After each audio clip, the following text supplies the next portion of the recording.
Welcome to our latest explainer. Okay, let's dive straight into this because today we are meticulously dissecting a piece of truly terrifying local lore.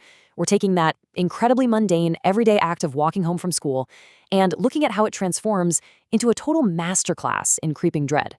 We're going to look at the anatomy of this urban legend step by step and really map out exactly how fear takes hold of the human mind when we are just utterly, completely isolated.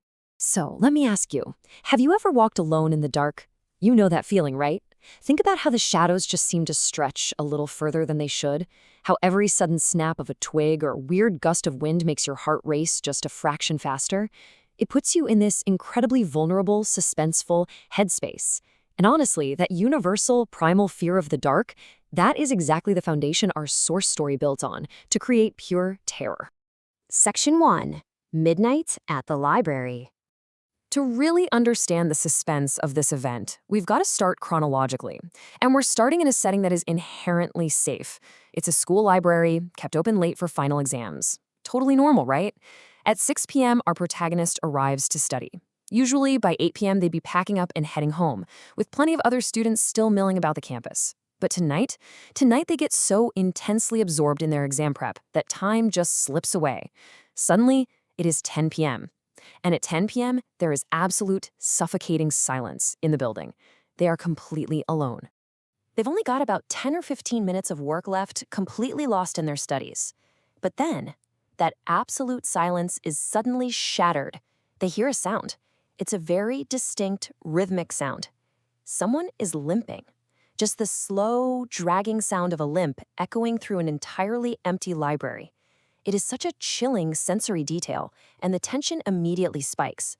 And honestly, they don't wait around to find out who or what is making that noise. They instantly pack up their books and run for it. So their escape route takes them down this very long corridor toward the school's main exit doors. But as they get closer to the exit, they see a woman standing perfectly still at the far end of the hallway. And the closer our protagonist gets, the more this intense, heavy feeling of discomfort just washes over them. It becomes so overwhelming, so viscerally wrong, that in a moment of pure, sheer fear, they actually call out into the empty hall, "Who's there?"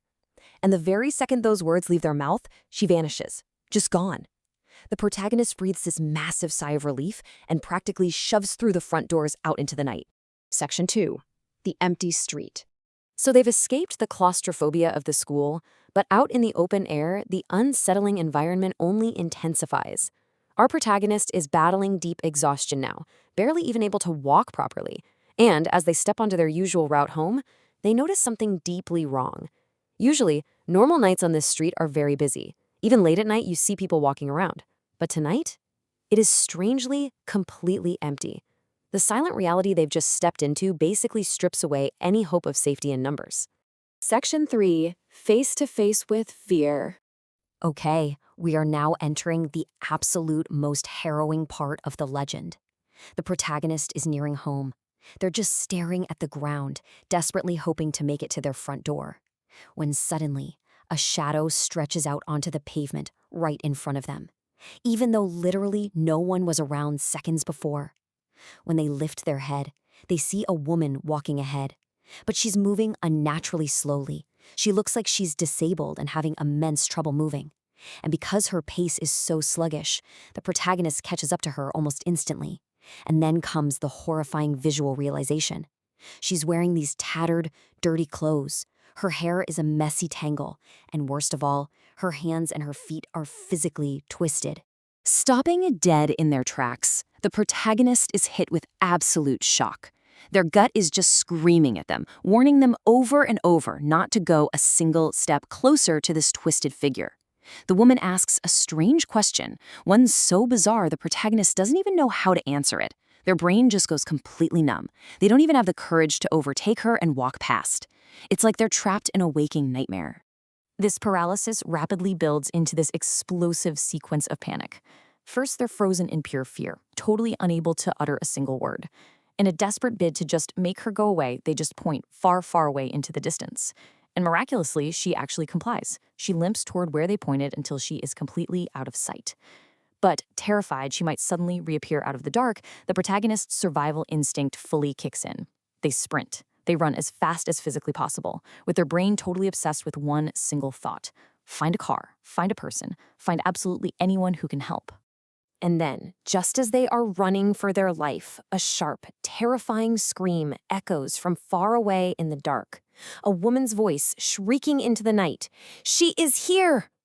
The sheer auditory shock of that jump scare is the final breaking point. The protagonist's mind completely shuts down and they pass out cold right there on the pavement. They wake up later, but they're no longer in the dark street. They're safe at home.